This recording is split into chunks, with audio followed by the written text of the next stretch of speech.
pick up where you left off. Okay, it's now 5:30. I'm going to call to order the Open Space Advisory Committee. Let's move on to roll call and determination of a quorum. Chair Wiggins, Here. Vice Chair Burge, Here. Member Anderson, Member Kimbrough, Member Mozingo, Member Norrie, and Member Schaefer. We have a quorum. Okay. Now is the time for public comment. The public is invited at this time to comment on and discuss any topic that is relevant to or within the authority of the Open Space Advisory Committee.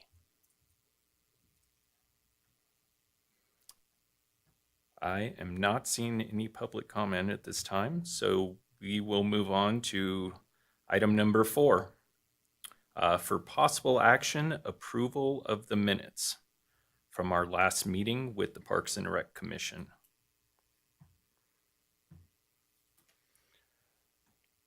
Are there any changes? Seeing none, can I get a motion, please? I move to approve the minutes of the joint meeting of the Open Space Advisory Committee and Parks and Rec Commission of June 15th, 2026. And a second? Second. Okay, all in favor, say aye. Aye. Abstain. I was not here. I guess I could have. No, abstain. Yeah, I like abstain. Did I say nay? Now I forgot. Yeah. Any nays? No nays for the record. All right, then it passes. Okay, moving on to item number 5, meeting items. 5A, for discussion only, discussion and recognition of the Sea Hill Foundation for the Sea Hill Flag Restoration Project. Lindsay. Thank you, Mr. Chair. Lindsay Boyer for the record, Open Space Manager. So this item is to recognize and appreciate the efforts of the Sea Hill Foundation and the Foundation for Carson City Parks and Recreation for their amazing efforts to restore the flag on Sea Hill. So the flag on Sea Hill was built following September 11th as a symbol of pride, patriotism, and unity. But after over 20 years, it was in disrepair and needed some love. So Sea Hill and the flag and the whole property was conveyed to Carson City via Oplima in 2015. So that's how it came to be in our ownership. And the Sea Hill Foundation is a local nonprofit dedicated to preservation and maintenance of the flag. And so they had identified the need for the pivotal repair and began organizing and have been organizing for some time. They put together work days, which were a lot of moving parts and logistics. They helped fundraise and pretty much everything in between. The project was completed through the generous donations of time and labor from local businesses and community members. And the Foundation for Carson City Parks and Recreation acted as the fiscal agent for the project. So because of these amazing efforts, the flag today is restored to its former glory, which is amazing. And we just wanted to recognize and express gratitude to both of these groups for their contributions, their hard work, their time, generosity, and dedication. So we do have a token of appreciation for both foundations. And I know we have folks from both groups here today, so I'd like to bring them up and present these tokens and take a picture.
Okay, thank you, Lindsay. Was that it on that item? Okay. All right, there's no motion, just a presentation. So we'll move on to the next item, which is item 5B, for possible action, discussion and review of the open space opportunities map and future of open space acquisitions. Lindsay. Thank you, Mr. Chair. Lindsay Boyer, Open Space Manager, for the record. Thank you. So this item is to kind of review the current status of open space acquisitions, our current priorities, as well as the status of some of our current acquisition projects. So I just wanted to go through a little bit of history on where we're at. So the open space master plan was written in 2000. So it is getting pretty old. It's definitely in need of an update. That plan laid the original foundation for open space acquisitions. It had a map, it had established the original criteria for acquisitions, and it was really the guide plan that was used by staff for the last 20 plus years to determine what to acquire and what was a priority. So as I mentioned, it's a need for an update. Everything pretty much that within that plan has more or less been accomplished in terms of acquisitions. And we are definitely moving towards kind of a maintenance management mode rather than focusing on acquisitions. But we know that there are still a few areas out there that are of priority. And so that is going to be one of the components when we seek to update the plan, is figuring out what our priorities are for the next 20 plus years. In the past, our criteria has really focused on preserving lands that were important for passive recreation, for natural resource protection, the Carson River corridor and its floodplain, hillsides and view sheds, agricultural areas, and areas where we have trails and trailheads, as well as any critical wildlife habitat like wetlands. So that's been kind of the criteria thus far. As you all know now, we have protected nearly 7,400 acres. So we have done a great job of acquiring lands. And Exhibit A just shows the map of our current open space properties. So I mentioned we're shifting from kind of a priority on land acquisitions to maintenance management. That really started in 2015 after the Omnibus Public Lands Management Act transferred about 4,500 acres to Carson City. That nearly doubled our acreage. And so we really got to a point where we had acquired just about everything that there could be, and we really needed to focus on managing those lands. So priorities have included stuff like noxious and invasive plant management, fuels reduction, defensible space, restoration, recreation management, developing trails and trailheads with signage and amenities. So that's kind of what we have been doing.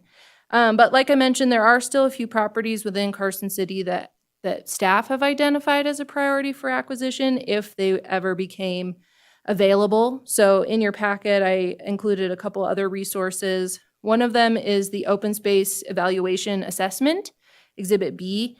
That is basically a form that we use to help us determine if a property meets our criteria for potential acquisition. It tells us how critical it may be and also how timely we need to be, things like that. So it assesses for things like presence of wildlife habitat, aquatic resources, ease of access, zoning, potential market value, development potential, connectivity, community support, and lots of other things. So I provided a copy of that form just so you guys in the public can kind of see what criteria we look at. And this is a form that we've used for many years. And then Exhibit C is a draft document that we've kind of prepared. So the original open space master plan, it did have what's called an open space opportunities map. I've brought that before you guys before.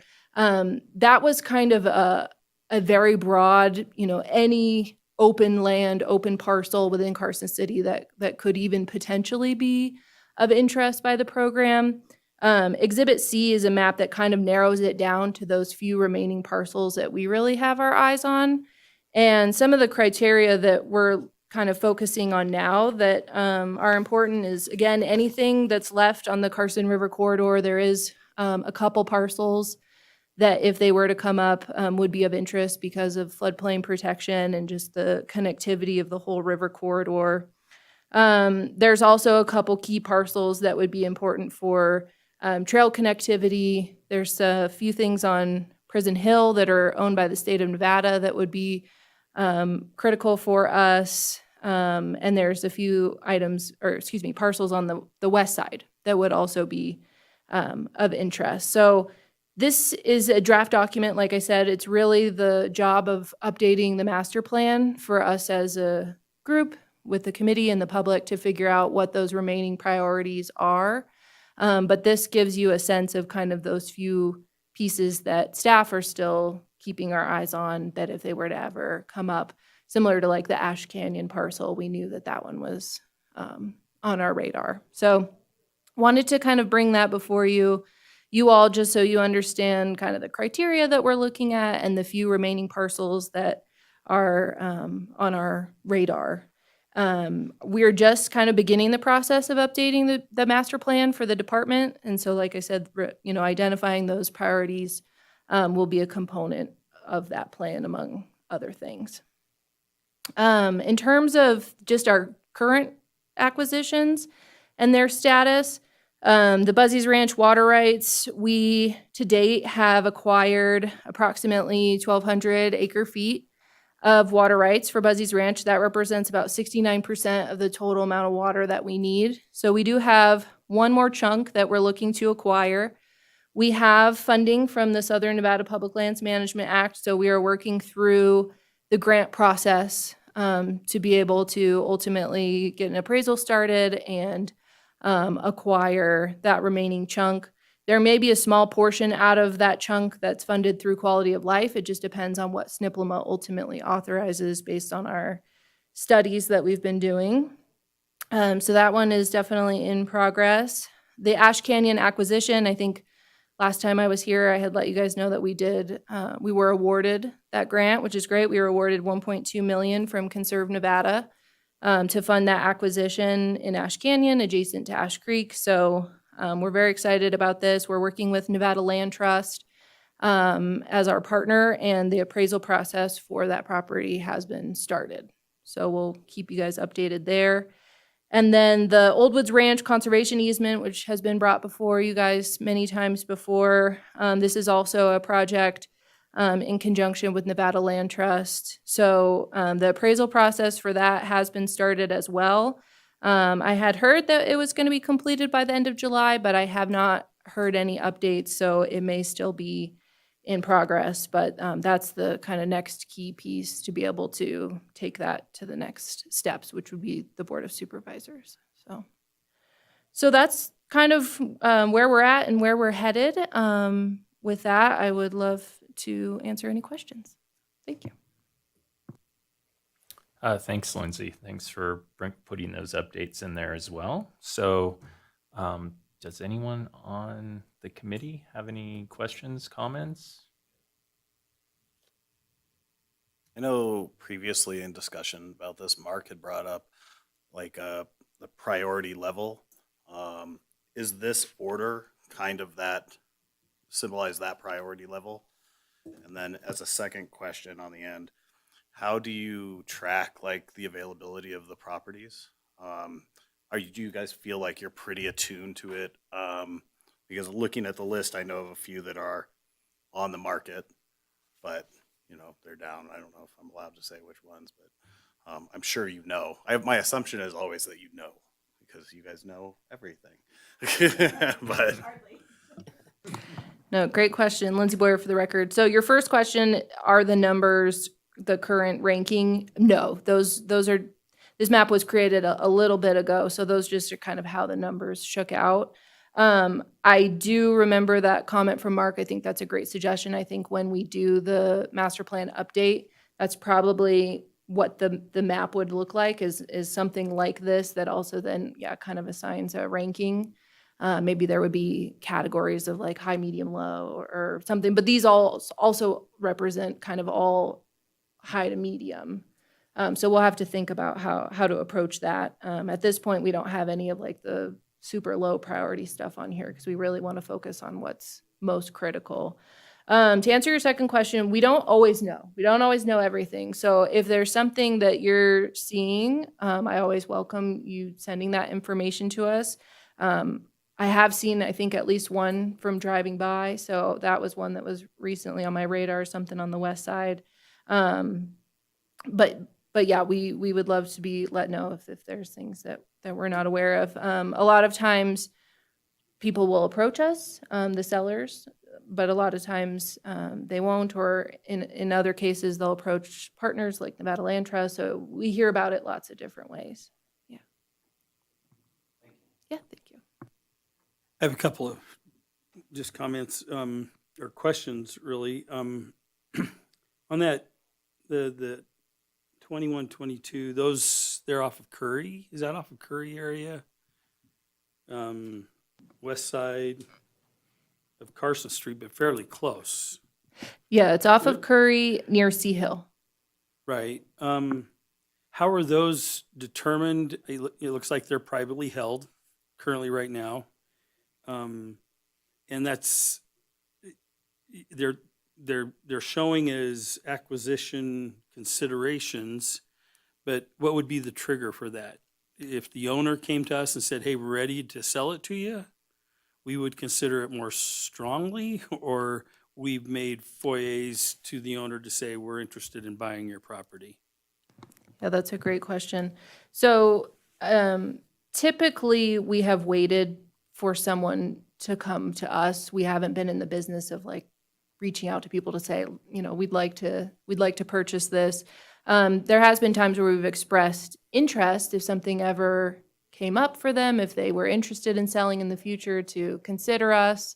But that's kind of the most proactive that we've gone. This particular property, because it's adjacent to Sea Hill, because there's some potential trail connectivity in that area, that's why those have been identified. I believe that property owner knows that, you know, we exist and that Okay. we would be interested, you know, that we're in the business of kind of open space preservation. But that's kind of the most direct that we get. We're not super aggressive.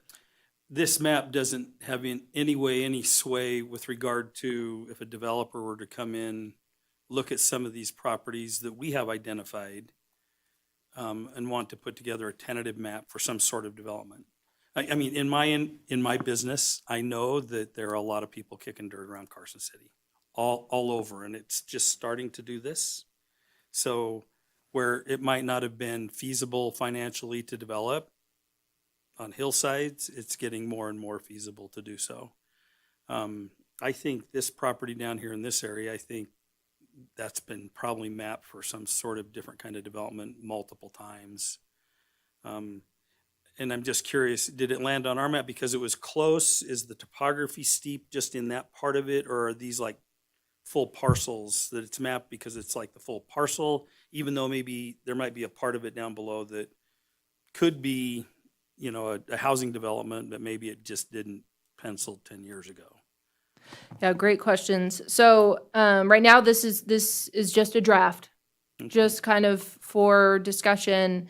Really through the master plan amendment is how we would get to a point where we have vetted these things with the public and with you as the committee, and really determined those priorities as a community. And so right now, these wouldn't have any sort of weight in terms of like a developer coming in.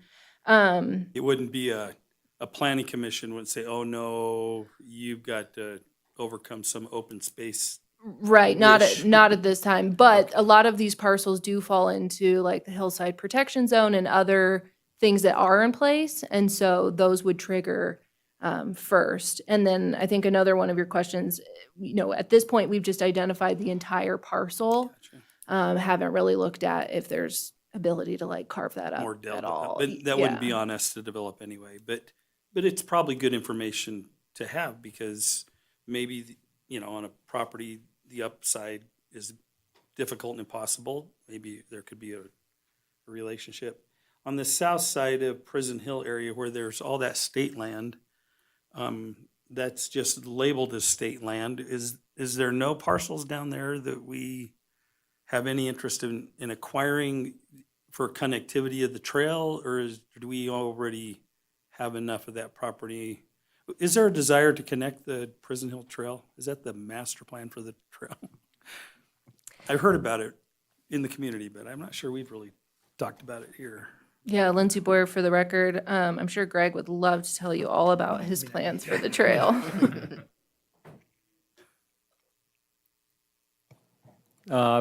Greg Bergen for the record, Trails Coordinator. So yes, there is a desire to extend the Prison Hill Trail all the way around the base of Prison Hill. And we have the ability to do that with the properties that we own right now, but we would like to have a bit of the state land that is on the, would be on the east side of Golden Eagle Lane, because it just for continuity, because we have some of their parcels that are abutting ours, and it would just, from a management standpoint, it would be so much easier for us just to have some of that. But yeah, there is the desire and the plan in the Prison Hill Master Plan is to connect that trail all the way around the base of Prison Hill. And does that not show up as an acquisition opportunity because it wouldn't be an acquisition from the state? It would, or it's just impossible? To have state land? Those are not identified on this map just because it would end up being like a small portion of their of a- greater parcel, it's so a it's like big kind of parcel. hard to represent at this level that we created this map with whole parcels. Just get that parcel across the river and we'll put a bridge that will I connect. mean, that's a dream that people have, yeah. But yeah, through the master plan, we would really refine this map to include those remaining little pieces, whether it's an easement or a portion that we're interested in. Can I just ask one more question? The Old Woods Conservation easement that's kind of, that isn't an acquisition of land, right? Would that show up differently if it's a conservation easement on our map than a dark brown area? Lindsay Boyer for the record. Yeah, in the past, we have just identified that in a different kind of shading to show that that it is an interest of ours. It's an interest in the conservation easement rather than true fee title acquisition. So we Right. would just want to distinguish between those. Okay. Mark? I'm sorry, I have a bunch of questions. Sorry. Do you want to turn your mic on? I'm not used to doing that. It's always on, see? When the planning, one of those things, if you look and the developer comes in and says, I like this piece, and they're negotiating with the landowner. When the planning commission gets those plans and there's a trail that Greg may have wanted in there, or your shop, because you guys review all plans, right? All PUDs and all those things. So does it ever come to OSAC first before it goes to planning commission, or does it go right straight to the planning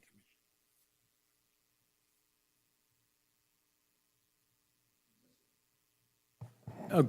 Greg Bergen, Trails Coordinator for the record. So you're referring to trail connectivity at this Yeah, point. so that we could support what yes, you were so- asking for as a political body that oversees open Yes. space. So if we have a trailhead or a trail connection that identified in the Unified Pathways Master Plan, then we do have the ability to put a condition on a developer to provide that connection or that trailhead. And it doesn't have to, I mean, we can work with them as to where, what location it is, but the idea is we don't want a development to close off connections to public lands. And so we do have that ability with the Unified Pathways Master Plan to do that. And so all the proposals come through, they come through as an MPR, they're reviewed by our department. And if we do identify something that we need or want, then we can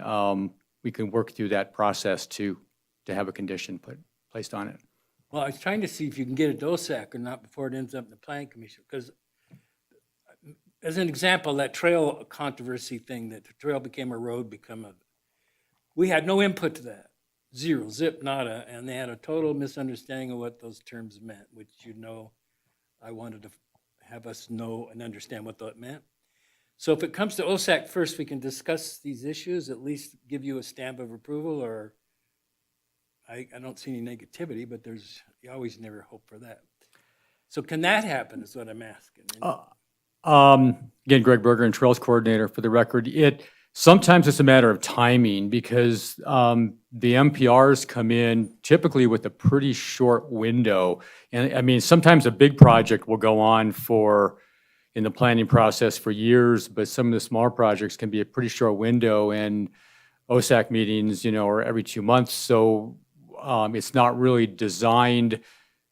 There's not really a process to make sure that OSAC sees, reviews every one of those potential MPRs for potential connectivity for trails. And Jen, if you have something to add, please do. But Thank you, Jennifer Budge, Parks and Rec Director. I think it would depend on what the item is going to the Planning Commission. Typically, our stuff isn't kind of that path. It's usually something different, might be a special use permit or something else. But the best thing for us to do, like Greg said, is if we have something in the Unified Pathway Master Plan and there's some connectivity that we're requesting from a developer, we request that be put in the conditions of approval for consideration by the Planning Commission. And then sometimes those go to the Board of Supervisors as well.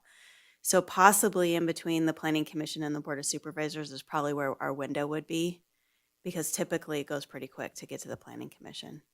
One other thing I wanted to mention, you were on acquisition priorities. Just because it's on a map doesn't mean we have the money for this whole list. We have spent a lot of years really being proactive and handling acquisitions, and like Lindsay said, we're in maintenance mode. But we have just spent and are about to spend probably, over $4 million on water rights. So a lot of our savings account, if you will, from quality of life is sort of dried up. So it's going to take us time to build that back up. And while we're going through the master plan process and identifying the priorities for those acquisitions, that's really where we'll have the biggest bang for our buck. However, we use our quality of life funds and leverage it with grants. So we are really skilled with that. Lindsay and Greg in particular are so skilled in that avenue, and we try to have a strategy with it. But there are times where developers or property owners can donate through Nevada Land Trust, get a tax write-off. There's other good incentives and things that we can do where we maybe don't need to acquire the entire parcel where we can't take care of it. There might be a trail easement, there might be a lot line adjustment, something that might make more sense, just like was sort of being suggested earlier. So I think there's really nothing that's not on our menu of option, which is great. But every acquisition is different. Every property owner has different needs, and we have a different financial situation as each of these come available. Some may be for sale, but we just might not have an opportunity right now. Like right now, we're working on the Craps acquisition, and we're working on Old Woods Ranch, and we're pretty much tapped out, I think, at this point, unless a grantor or a donor would come forward, and we'd be happy to work with them. So the answer is no. And there might be a slim chance. So I hope this got solved in the master plan, what they just redid, because that was one of the comments I made. All these contractors have to set aside open space, which we are open space. And that isn't what they're talking about. Did that get resolved in the big picture with the master plan that they just did to define open space as us versus a rock pile or a ditch that they put in and call open space? Lindsay Boyer for the record. That is a good question and something I talk about a lot. I usually refer to it as capital open space versus lowercase open space. We're capital open space, and the lowercase open space that is dedicated as part of a development that might be for a neighborhood but isn't owned and managed by the open space program. There is a need to distinguish between that. Those two things. The master plan, I don't know, totally spoke to that. And so when we update our department master plan, we've talked about making sure that distinction is in there, just so that's clear.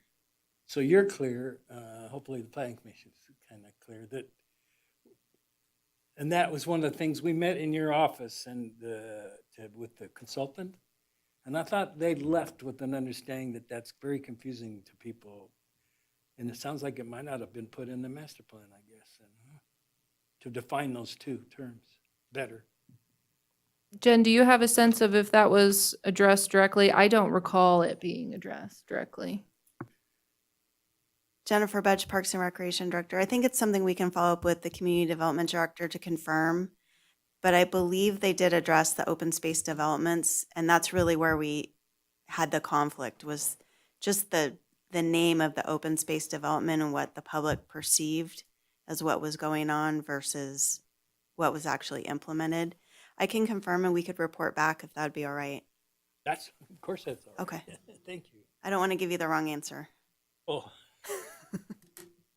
Okay, so as I move on here, so on one meeting we had, I lose time, so it might have been 2 years ago, came in with the property up near the graveyard, and I just forgot the name of it, down near the Carson River. And there was a property there that they thought would be a great property for open space. Where does a proposal like that go when you come in? They come in your office, say, I have this great place, we'd like to see it. Does it go on this map? Does there discussion? Does it come? It came to us as a public comment was all. So how is that handled with this map? Lindsay Boyer for the record. That's a great question, and that's part of why we want to have this map better codified in the master plan update, so that that's kind of the first place that we can turn to say, well, these are really kind of the priorities as has been vetted and identified through this process. That doesn't mean that there aren't maybe things that come up that we weren't aware of, but for the most part, this is going to be kind of the stuff that's really left remaining that is of interest and meets our criteria and is a really high priority, given everything that Jen had said about limited funding. We can't pursue everything, so we really have to be strategic about it. We have handled things like that in different ways. Often we'll turn back to that assessment and we'll do some kind of an assessment so that we can really see how it falls in the criteria in terms of wildlife habitat or connectivity. Other huge factors are the zoning, the potential for development. There's oftentimes where we're just priced out because there is the potential for development on some of these parcels, and so we can't compete in an open market with what a developer could pay for some of the parcels. And so without the property owner donating a portion of value or something like that, it's just something we can't pursue. So I think it's like Jen said, each case is individualized, and we would handle it kind of depending on, one factor is the property owner even interested in selling? Is it even currently for sale? So. Yeah, so that form seems to me if they come in like this gal did that wanted to put on the agenda and for discussion, that form being filled out would give them an idea that, it's a wonderful piece of property, but it doesn't come anywhere near what we are looking for, so that at that point, at least you've resolved that interest from somebody from the public. So, and it doesn't come in front of us ever again, then I would guess, and you just put it on the shelf, or? I can talk a little bit about the request that came in. The woman actually called me first. I spoke to her, and then she came to the Open Space Advisory Committee, and I've since talked to her a few times, and I've provided her with some maps and some background information. It's a little cart before the horse, to be honest, because there's been no discussion with the property owner. I want to be really respectful of the property owner, and I don't want any assumptions that we're trying to buy their land or anything like that. And I think the family actually has a plan and are likely not willing sellers. Maybe they are, but they do have a plan, and that might be private. It might not be something that they want to discuss in an open forum. So I want to be as respectful to the property owner as possible. So my suggestion to her was to write them a letter, let them know how special the property is. She drives by, she understands its importance, and just say that she's, concerned about the future of it. And, do you have a plan? If not, I'd like to help, or, help facilitate something. But I think we have to start with being considerate with the family. It's a long-time ranching family that's important to this community, and they are very savvy, and I'm sure they probably do have a plan, but I don't want the rumor mill to get out that, and be inconsiderate in any way. So I just asked her to go that route and, report back to me, and then we can kind of go from there and navigate the process. But it is also an in-holding, and that doesn't have a lot of connectivity. I'm not sure it would score high on the evaluation form anyway for us because it doesn't connect to city land. It does, it doesn't have a lot of things. Not that it's not wonderful and important, but we probably couldn't buy it right now anyway. So I think there's a lot of nuances and a lot of sensitivity, especially with these inherited properties from longtime Nevada, property owners. So we have to really be delicate as we move forward. My question wasn't meant to be judgmental, but process oriented, and and Sure. if they can go straight to head of Parks and Rec, that's pretty good. When I think, Lindsay and Greg and I look at a property and sometimes something will come up and it just didn't even dawn on us, and we'll say, oh, well, let's try to consider it. And then maybe it moves to the top, or there's a funding source that might drive something. Or we get a willing seller letter or a cold call. We do get cold calls from people that want to sell their properties to us. So we get those probably more often than not, but we aren't always able to respond. Or maybe the timing for a funding source isn't going to work. But I think Lindsay's right. If we have that map and that's part of a master plan that's adopted by the Board of Supervisors, that's what gives it the teeth for trail connectivity, for dedications and acquisitions, and that's where we would start. But there's always going to be changes in property ownership, so that map is going to have to be fluid, and the master plan will have to talk about what our priorities are for acquisition and the criteria, maybe not as much the parcels, but the values that they have. I think it's really important for this committee to understand all that process, because that's part of our charge actually is for acquisition, that we all know priorities are changing there to maintenance. But that form, I think, it would become important too as a point of interest for. So if you can engage the committee here every once in a while about properties that are, it doesn't hurt. It just keeps us in the loop. And your process is fine. If they get I think that's creative to have her contact the landowner and make it personal that way. And people with that kind of passion have a good voice sometimes for what they're doing. My next question is state lands, are all these lands trust lands that are all in yellow on this map, Lindsay, which make it so difficult to obtain?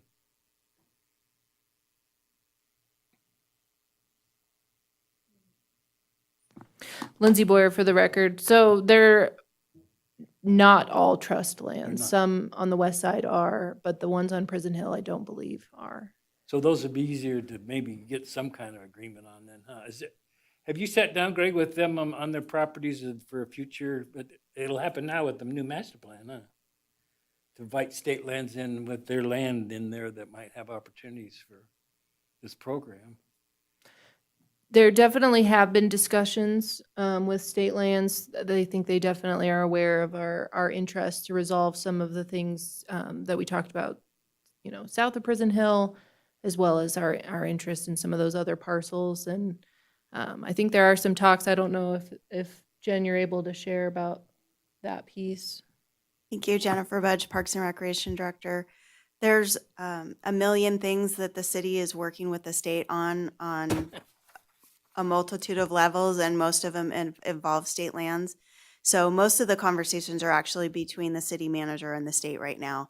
So we've updated a whole list of all the things that we have going on with state lands, so that way the city manager's up to date, and he's kind of our spokesperson right now, because there's just so many things with the state.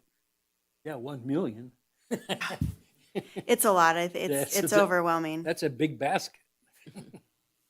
Number 3, have numbers you pull. Number 3. Okay, so lands bills. The last lands bills gave us some property. Is there anything in the future? Is there anything you're looking at to do with this map for lands bill? Yes or maybe not sure. Hi, I'm your queen of lands bills. No, I'm just kidding. Jennifer Budge, Parks and Recreation Director. So right now we do have a lands bill actually that has passed committee in the Senate. And this is the farthest we've been. I've been working on it for 8 years. And we just need to make it through the House. So we are right there trying to get that one through. That said, will that lands bill solve all of our problems and our challenges with federal land that we have operationally? No, but it will get us in a much better place than we are right now. So I'm really hopeful that that one will move forward. I think the master plan could recommend some items that might be in a future lands bill or changes through the congressional level that we would need to make. So I could see some recommendations coming out of the master plan for that. Does this map show the lands bill properties? No, It doesn't. No. So there might already be lands bill properties if it gets through the House. yeah, it's and I can bring it back and update you on and just refresh your memory because we've been going on for so long. But there's a couple acquisitions, there's a couple disposals, there's some items for public works, for flood protection for neighbors like over by Gonai that, you know, that water just flies right off the hillside and there's no protection for those neighborhoods in high water years. There's a couple acquisitions that would go straight to the private sector for economic development that are in holdings that BLM has, but they aren't managing. There's some disposals we're encouraging next to our trailhead off of Kuntz, where some development there would help us protect Prison Hill. And we get a lot of dumping and OHV misuse right there. It's just 6 small parcels, but I think development of those 6 properties would be amazing. There's a Forest Service acquisition for a roundabout. You know, it's kind of like the potpourri of lands bills. There's a little bit of everything, but they're really primarily technical corrections because there were a couple errors in the lands bill that we received, all the lands we received in 2015. We didn't get one parcel that we were supposed to get at East Silver Saddle Ranch because it didn't make it on the map. You know, just little silly things that just didn't happen. So we're trying to clean up what we can. But I do see the need probably for another lands bill again in the future because all of our problems are not quite solved. So there's always hope for people that might want to sell their property that could, not them, but BLM and the Forest Service. Yeah, there's a Aren't lot mining of properties, yeah. BLM land over off of Pinion Hills. Yeah, A lot of in holdings, and that was one of the text corrections in the lands bill is just saying, don't have the city involved as a sign off. They had something in there in the first lands bill that said the city has to sign off on everything. We don't want to be a barrier. We want them to be able to speak to the folks out there. A lot of the folks that live out there want to buy the BLM empty parcel that's next to their home. And they should have an opportunity to do that. Oh, I would agree with that. Yeah. So there's some odd things in there. So Jen, let's see if we can move down to the table. No. I have another question. Those folks, I think you answered it actually. I wonder how many people that have private land know that they're on this map. And I think you answered that they do. Lindsay Boyer for the record. So again, this map was just kind of put together in draft form just to show what we are looking at. We haven't reached out to every individual landowner to say, hey, we've put you on a map. And that was not the intention. It's just to really show that these are parcels within the community that meet that criteria that could be of interest if they became available.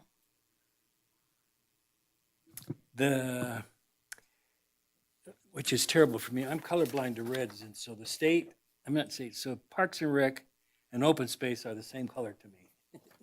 Unless I really try to look and figure it out. What's the difference between Park and Rec properties and open space properties as far as managing them as part of what you do? Yeah, that's a good question. So this map was meant to be kind of showing all of the lands that we currently have, both in terms of open space as in a department that helps show some of the connectivity. Like, for example, Centennial Park, while the bulk of it is a park, there are some open space interests to the north with the trail system out there. So it is important to show the parks parcels as well. But really and I'm sorry that you're, can't see the two different colors, Same but color to me. but the open space parcels was meant to kind of identify the lands that are under the open space program's jurisdiction and management versus what's under the park's jurisdiction and management. And we do work together on certain things when there's overlap, but generally they are managed by different staff. So they'll do all of their work up to a fence line and essentially, I'm not saying that's a negative, that's how you guys work it then. Essentially, Park Rec own it, their maintenance takes care of it, their staff take care of it, and it isn't on your guys' list. Yeah, it really comes down to the type of property, what's there. If it is really kind of more of an open space, like Riverview Park, for example, is really more of a natural area. In the past, it was something that the parks staff took care of, but open space staff are the ones that have the knowledge to take care of that area. So that's just one example, but it really comes down to knowledge and expertise in which staff makes sense to take care of that space. It's Disneyland's designed and built so that each of their components are totally separate. Even though they're a few feet apart, I got to go in behind the scenes, so they have a way of splitting the land and you're not even knowing you've left. I don't know if you need to get that creative so people know they're on Parks and Rec land. Thank you for visiting Parks and Rec, and then welcome to open space type of deal. Oh, I'm just goofing around here. Okay, I only have one more question for you, and it's one that it's been on the list since 1996. So, the prison, the ag land down there for the prison. State land owns the bottom of the river, so on low water you can stand right there in the river and not trespass and be totally legal. If you step up on the bank, that's a trespass. So we were always looking a way to get a trail through there, somehow, some way, either side of the river. And I don't know if we were working with the prison, but that all stopped because it depends upon the warden. Some wardens will talk to you and some are what they should be, strictly thinking about the inmates and their responsibilities. So I was hoping that somehow, some way, the river would be a part of this, somehow, future something. Because, and that's another thing to deal with state lands if you're talking to them, how that might ever get resolved. That's a tough question to answer, and you don't have to. You can just say whatever you feel like. Lindsay Boyer for the record. I don't know that a trail along that section of the river was necessarily on my radar. I don't know if it was on Greg's radar. I know that there's talks of bridges and things in that neck of the woods, but I could see the prison definitely not being amenable to a trail adjacent to their property just for security, safety reasons. I think that could be a very challenging thing to bring to fruition. Well, that's what you could stand right there, though. Wave at them. So if there was some kind of Yeah, and that's what and it's also in the floodplain. So it would be a trail that could have to disappear, but you can also get on the other side. It's just something that disappeared is all. yeah, And it that wasn't on this map either. But see, if any state land, you don't have a special checker box on the state lands of the ones you'd really like to have. It's just all of them are yellow. right. Yeah, we haven't identified a ranking specifically for all the state lands. It's just We'll hope that the few that we have Good goes to those identified. meetings, it has a feeling for the ones that the state or the city would benefit the most of. Yeah. I think that would be tough because, like you said, it would be in the floodplain because it would have to be below the ordinary high water mark, and so you'd be putting a lot of effort into a trail that would require a lot of maintenance and reconstruction.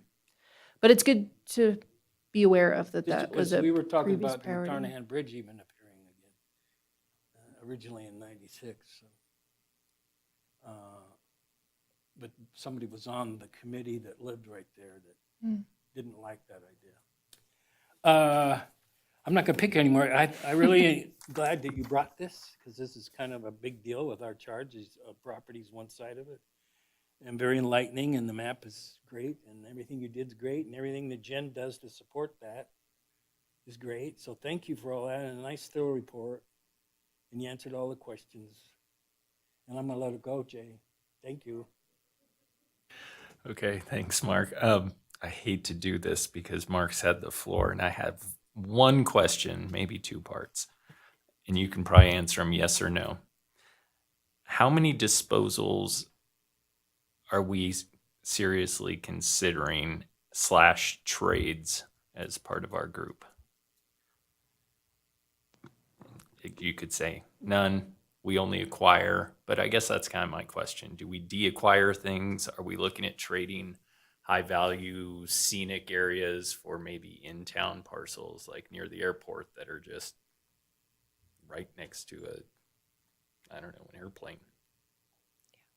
Lindsay Boyer for the record. I'll start and then Jen can chime in on that as well. So up until this point, to my knowledge, I don't think that we open space have done any disposals. We have acquired, and through OPLMA, the Omnibus Public Lands Management Act, the city, Carson City, did receive 4,500 acres, and some of those were identified what's called parks and public purpose. So they didn't necessarily come designated as open space the way that Prison Hill and Silver Saddle Ranch did. They came with a more broad designation that would allow them to be for parks or public purpose, which could be a school or a fire station. So they had the ability to become more than just open space.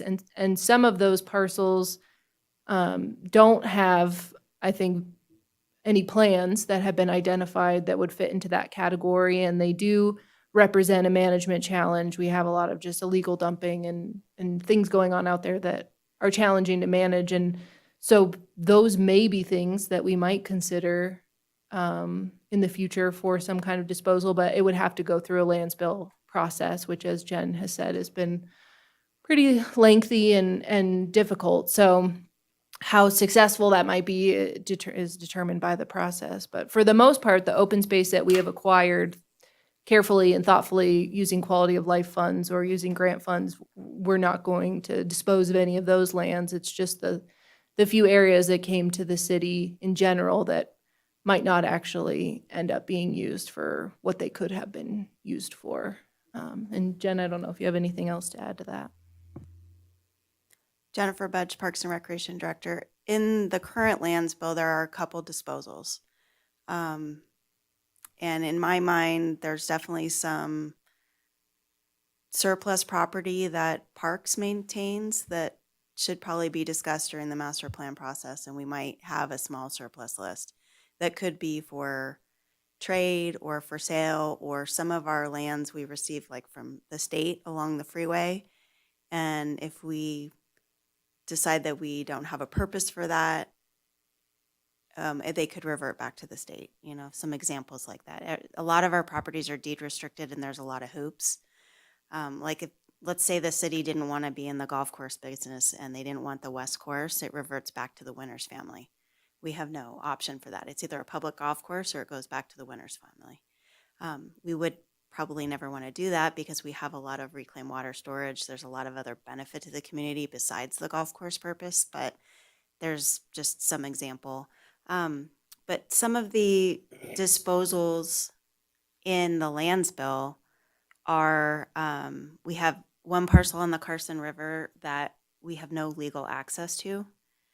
And the neighbors have expressed interest in purchasing that property to help protect their home from flooding. So that might be, you know, a good one. And that's in the lands bill. There's just a couple small ones. They're not a lot. The parcel where Cinderlight is, there's four parcels, maybe 6 along Arrowhead, on north and south side of Arrowhead that the city acquired from BLM in the lands bill. Well, Cinderlight wants to, it's their processing plant. They want to operate it forever.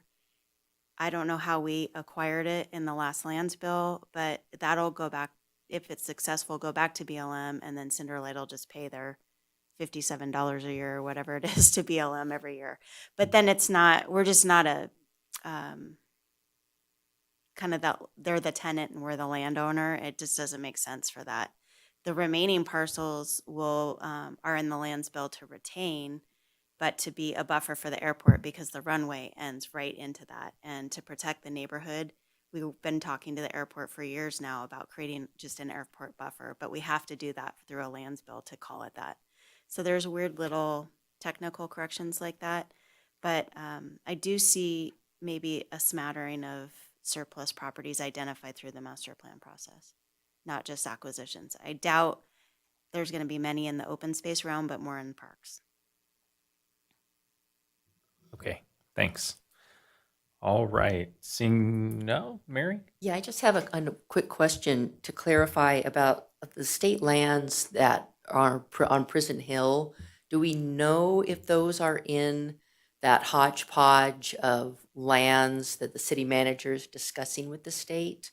Or are there just so many, we're not really sure what's all in that? It's on his list. Okay. Yeah. Thank And you. we've discussed it at a Board of Supervisors retreat as well. The state's also aware.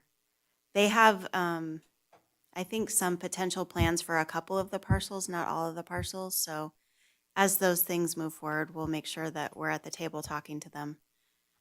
I think a land exchange would be amazing and a good partnership. But they are also restricted in NRS what they can do. Thank you. Okay, that looks like it. So let's move on to item number 6, staff updates for discussion only. Starting with 6A, the director's report. Jennifer. Thank you, Mr. Chair. Jennifer Budge, Parks and Rec Director. Just a couple quick updates. We have a couple new hires to announce for our department.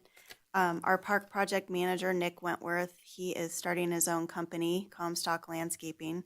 So he'll be leaving the city. His last day will be September 2nd. And we've hired a new park project manager, Madison Pong. She comes to us from Design Workshop.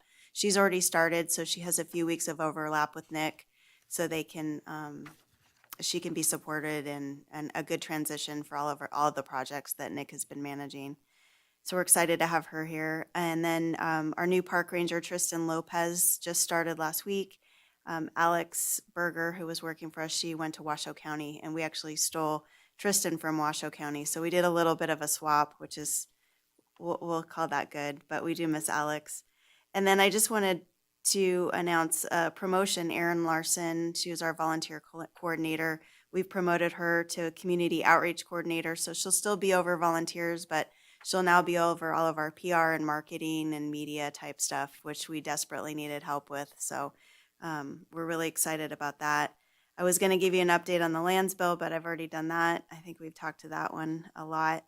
And then I just wanted to announce our golf tournament. It's our first ever. It's in partnership with the Parks Foundation. I think we've got a team signed up already from Open Space, which is great.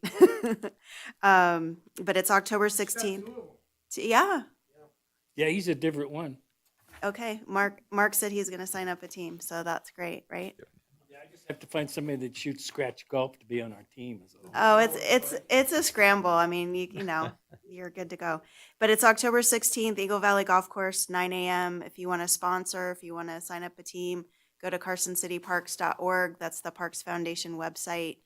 And even if you're not in town, if you want to just donate or contribute, the proceeds from this is going to go to our recreation program. So Meet the Orchestra, our teen ski program, third grade swim lessons. These are all programs that have no budget, and we really need support for those. So it will go directly back to local youth in our capital city.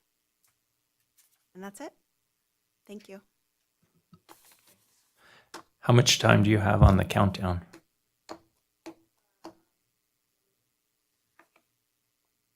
One year, 8 months. Okay, good. Just wanted to make sure it wasn't the next meeting you're gone. No, So, okay. you're not rid of me yet. All right, thanks. Any questions to the director? Nope. Okay, moving on to item 6B for discussion only, Trails Coordinator Report. Greg. Thank you, Mr. Chairman. For the record, Greg Bergeron, Trails Coordinator.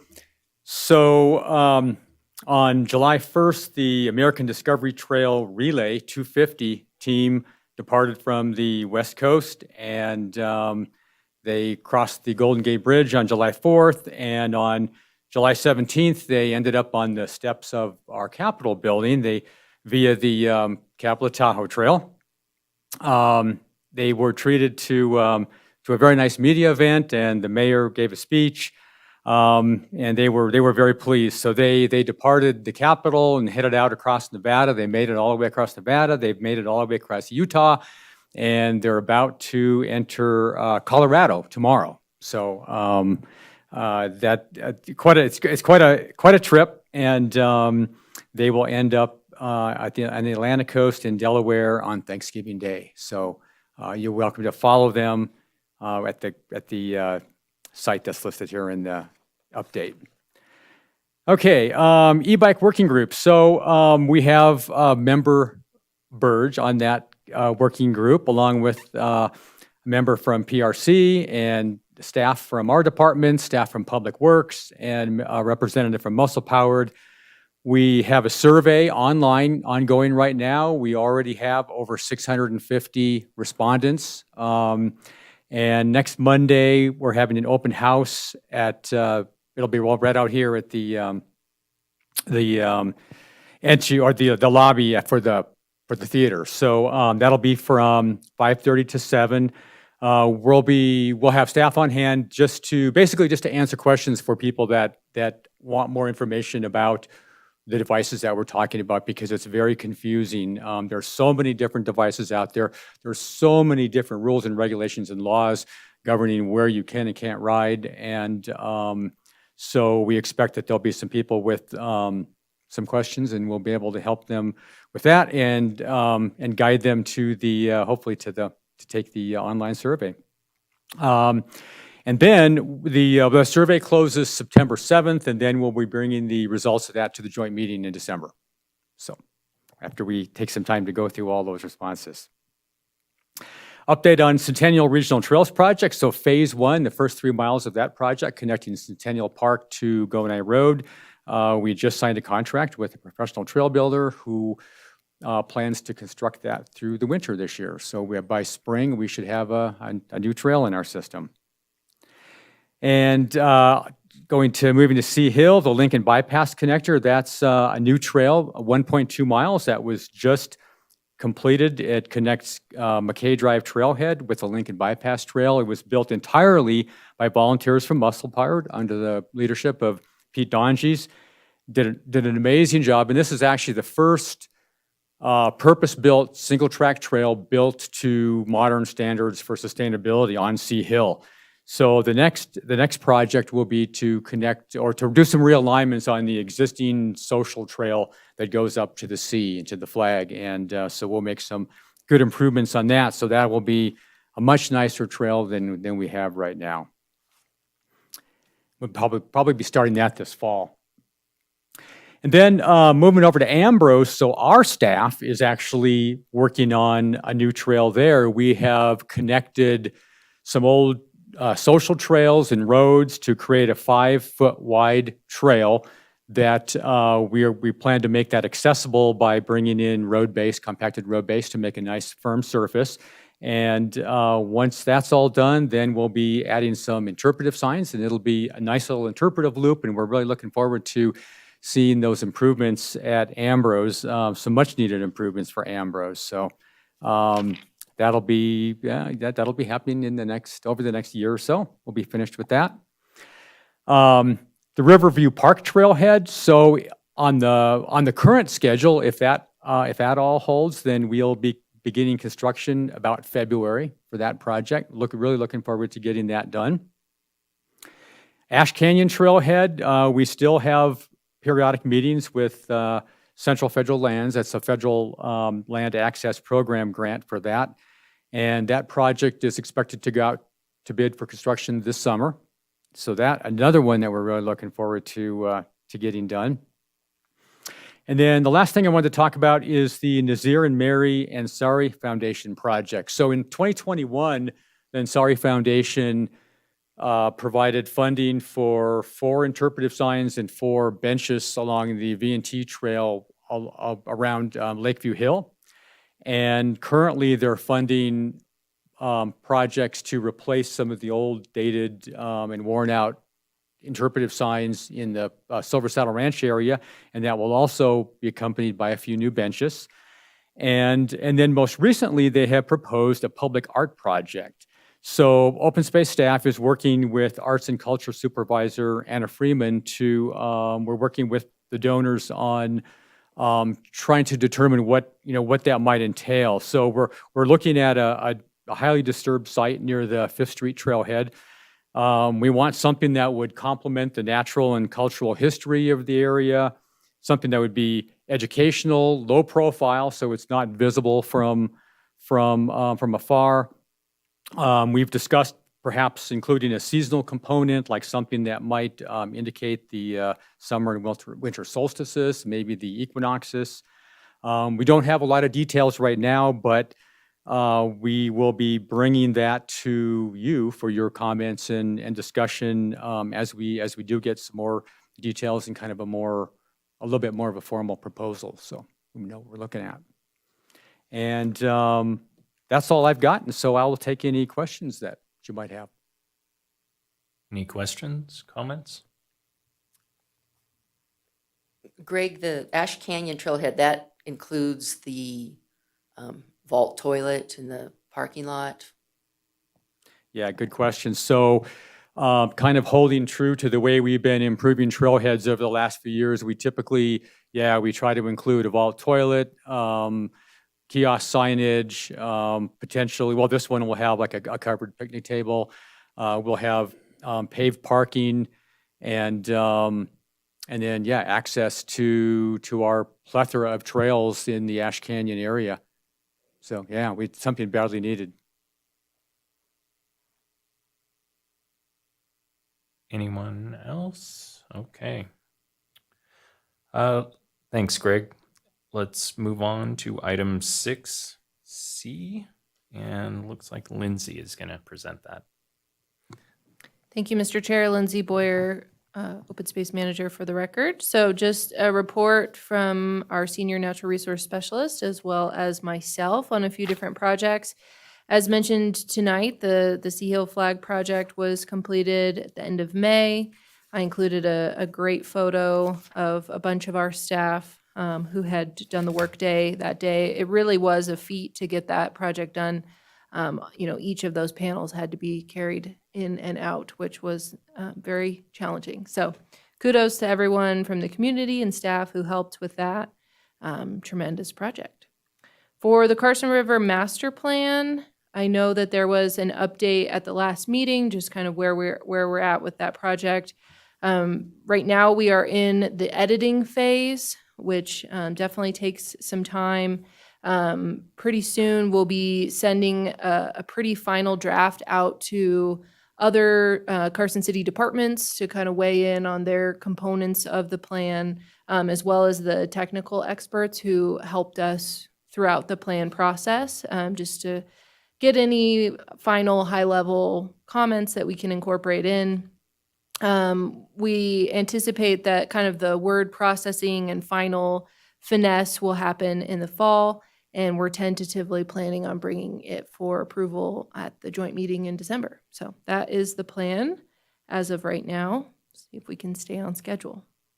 Other projects, we have the Moffett Flood Storage Project. This was something that was brought before you guys last fall in October, so you might recall. It's a proposal working in conjunction with a developer to do some work in the Moffett area to increase flood storage, but also complete a restoration project there that will allow for better connectivity with the floodplain. Right now, Moffett is a pretty disturbed area, a lot of noxious weeds. We don't have a lot of connectivity with the floodplain. So this is kind of a great private-public partnership where the developer is able to get some flood storage for their project, and we're able to complete a much-needed restoration project along Eagle Valley Creek. Through this process, there is going to be an endowment that comes to the open space program that will fund the maintenance that's needed for this project over time. So that's great. We'll be getting money from the developer to help take care of this area. And there's also going to be a maintenance agreement. So they'll take care of it for a period of 3 years while the vegetation is establishing. So those will both really lead to a successful project. So right now, work is anticipated to start in September, so very soon. The sheep project this year was the 20th year of the sheep project, if you can believe it. So the sheep, about 2,400 of them, grazed for 7 weeks in the early spring, April, May of this year. Marina estimated that they grazed over 100 tons of forage, which is incredible. The Carson City Fire Department provided daily water for the sheep, something we're so appreciative of. Really makes the project feasible that they do that. Marina did a variety of news appearances as usual. The media loves the sheep. She also led a sheep talk where the public was able to come and see the sheep in action, which is always great. Something different this year, we're planning on doing hopefully a fall graze. We have never done that before. The benefit of this would be they would be able to come in and graze on a lot of the material that has grown since they left, because the grass doesn't stop growing in May when they leave. And so being able to do a second round of grazing would really help with fuel reduction and just fire suppression overall. So we're hoping that that comes to fruition. Right now, that's the plan, and we'll keep you updated on that.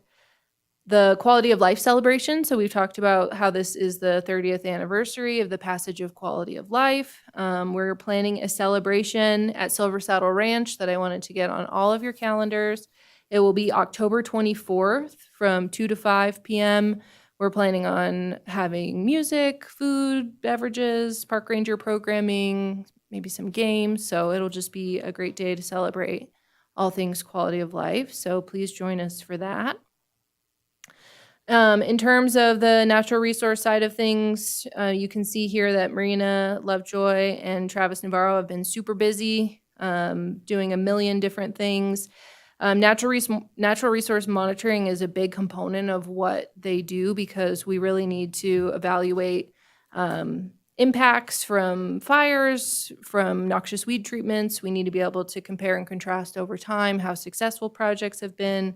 It helps us inform future management decisions and projects as well. So that's just a smattering of all the different areas that they have been studying and looking at over the past few months. And that brings me to another update related to staffing. So Travis Navarro has been working for us for the past year as a trailhead caretaker, part-time position, but he was really helping us in kind of an internship capacity. He was learning about natural resources, about mapping, about all kinds of things, really helping Marina out. And he has proved to be such a wonderful resource for our program, such a big help for Marina. He's learned so much. He's just been an absolute rock star. So we created a new part-time position called the Natural Resource Technician, which Travis was promoted into, and we're super excited to have him in this role and continue to have his help because he has just been amazing for Marina and helping Greg out with different projects as well. So yeah, we're just very thankful and excited to have him. So I believe with that, there are a bunch of events listed, just so you are all aware of things going on, both in parks and open space. And with that, I will take any questions. Any questions? Comments? Okay. Seeing none. Seeing one. Sorry, just real quick. That Moffett flood storage project, that's obviously in concert with the city and floodplain management. So we don't have any review. We're not directing how that actually works in reality, how that, it seems to me like they're going to take water and move it around one way and do some other things. Is that in concert with the city? Yeah, great question. So this has been a part of a much larger effort involving community development, Carson City stormwater, the agreement that recently went before the Board of Supervisors. Public Works was the one leading that charge. So all of these different city departments have been involved and are kind of handling their piece of the puzzle. So yes, that has been in concert with a much larger review and planning effort. But will it be up to us as Parks and Rec or Open Space to then maintain whatever, facility that they put in there and how it works and how it's supposed to function when it's done? Is that'll be up to us to maintain that? Yes, ultimately, it will be on open spaces radar, or our purview to maintain. Like I said, it's coming with an endowment at $75,000 that will be allocated directly to that project to maintain in perpetuity. They did a whole life cycle cost analysis of what it'll cost. And then there is the maintenance agreement, so they'll be taking care of it for the first 3 years to get it established, especially if there's any failure in the re-veg, they'll be able to redo that. So by the time it comes to us, hopefully it's in the best case position possible.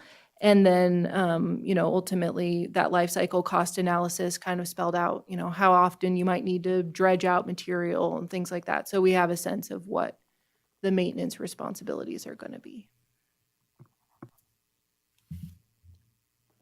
Okay, I'm not seeing any more questions. Thanks, Lindsay. Let's move on to number 7, members' announcements and requests for information.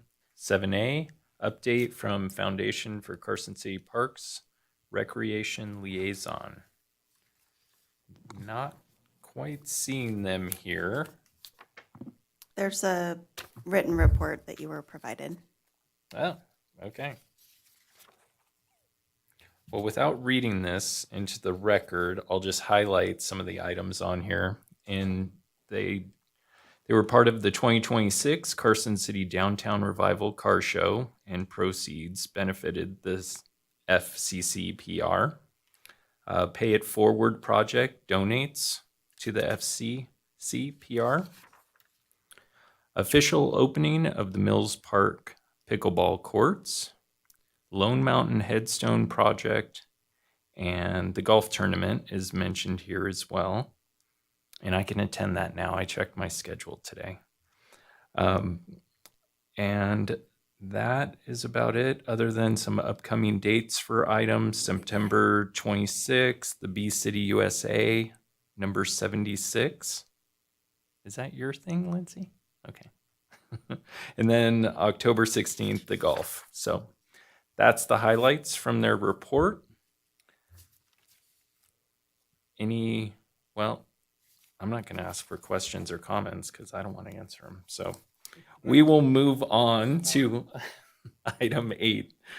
Future agenda items, discussion only. Let's see. So if the group could take a look at this. And there's no motion, but is there any comments or questions or additions that the team might want for the October 19th or December 1st meetings?